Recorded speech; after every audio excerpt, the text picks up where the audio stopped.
Hey everybody, this week has been a big week, hasn't it? There's been a lot that's happened.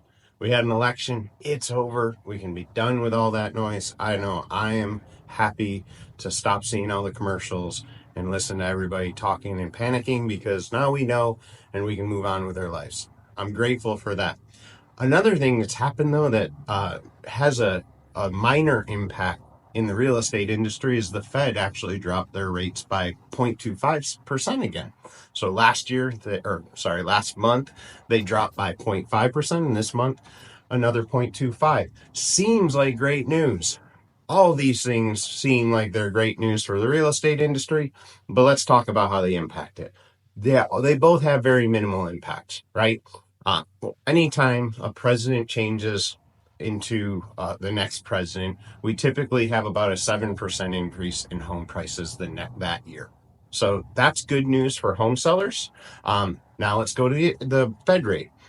Typically, the Fed rate does have some impact on interest rates, but there's a ton of other factors that influence whether or not the mortgage rates go up or go down.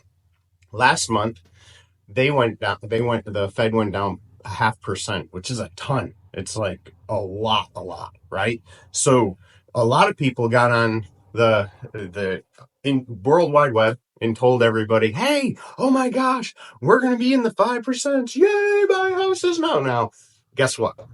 The opposite happened. We're about at a 6%, give or take, when the Fed hit that, and everybody was like, "We're going to be in the fives."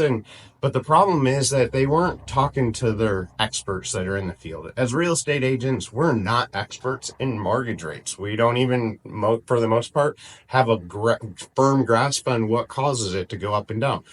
Being somebody that acknowledges that, what I do is I call my experts and I talk to a couple and I'm like, "Hey, what do you think is going to happen?" So last time I called and they're like, "Honestly, I think they already dropped in preparation. I told you guys that." And I was like, "They might even go up." Guess what? They went up to the high sixes. That's crazy. Instead of going down, they went up. But there was factors like some news that broke that was likely had to do with election, things like that. But there was some news that broke about um, uh, unemployment being at a record low and all these different things, job creation being great, and all the things that point towards a great economy. And numbers change. Not the statistics are terrible. If you've never taken a statistics class, don't believe anybody that tells you the stats say, because it's just way more complicated than I can explain here. But anyways, what I want to tell you is that they've dropped down another 0.25 today or 2 days ago. So what's that mean for you and interest rates? The last 2 days, interest rates have kept going up. It's weird, but they're not directly tied. I do believe by the end of the year, we'll see them to start leveling off and coming back down. And I think sometime around, the end of winter to the beginning of spring, we'll probably see them in the low sixes, high fives. To be honest with you, that's where I expect them to ride to. And next year, sometime we'll probably see them in the fives somewhere, maybe mid to high fives. That's probably the best we can expect. That's it, but that's a great place compared to where we've been at eights. Right now is a great place compared to where we've been at eights. So, what does it mean to you? It only means that if right now is a time that you feel like you should buy, or you have a reason that you should buy, or there's you just want to make a different move in this real estate world, then let's talk and let's see if it's right for you. Because you can always refinance. Right now, the reason it would be a great time to buy or sell is that right now there's just not a lot of competition in the buyer market. There's a lot of houses on the market. We are at a very, very way over the 5-year high of inventory. Some places are over 5 months on hand, some are at 4. That means we're in a very strong neutral market, which will feel like a strong buyer's market in the Nashville area because we've been a strong seller's market for the last 10, 12 years.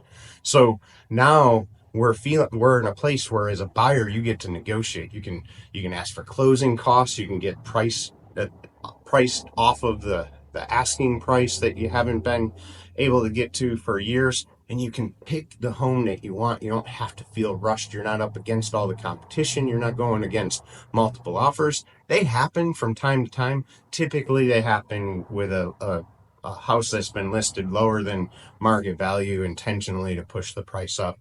Sometimes that works, sometimes it doesn't. In this market, it's a huge risk, but people are still doing it. But anyway, so I can't tell you if right now is a great time for you to buy or sell.